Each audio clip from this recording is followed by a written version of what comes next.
হযরত শেখ সাদি রহমাতুল্লাহি আলাইহি বলেন, দরজওয়ানি তওবা করদান শিয়ায়ে পয়গম্বরিস, দরজওয়ানি তওবা করদান শিয়ায়ে পয়গম্বরিস, वक्त फिरी गुर्ग जालिम में शवायद परहेज़गार। दरजवानी तौबा करदन शियाए पैगंबरिस, वक्त फिरी गुर्ग जालिम में शवायद परहेज़गार। যৌবন কালে তওবা, যৌবন কালে ইবাদত করা আম্বিয়া আলাইহিস সালাতু ওয়াস সালাম গণের সুন্নাত।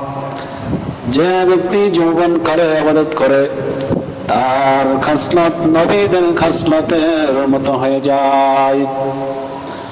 আর বৃদ্ধকালে ইবাদত করা তো বনের হিংস্র জানোয়ার, হিংস্র নেকড়ে, হিংস্র বাঘ, হিংস্র সিংহ, এই সমস্ত হিংস্র জানোয়াররাও তো বৃদ্ধকালে নিরুপায় হয়ে একেবারে পরহেজগারের মতো হয়ে যায়।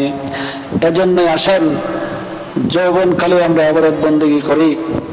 আমাদের শক্তি ফুরায় গেলে সেই বনের হিংস্র জানোয়ার যেরকম তার শক্তি চলে যাওয়ার কারণে সে আর হিংস্র থাবা, হিংস্র আচরণ বনের অন্য পশুদের সামনে দেখায় না, ঠিক ওরকমই আমরা যারা বার্ধক্য এসে যায় আমাদের মধ্যে, আমরাও যখন আমাদের শক্তি থাকবে না, বার্ধক্য এসে যাবে, আমরা যখন তখন যদি নামাজ রোজা আল্লাহর ইবাদতে মশগুল হয়, কেমন জানি ওইরকম হয়ে গেল যে আমাদের আর সামর্থ্য নেই, এখন পরহেজগারের রূপ ধারণ করলাম।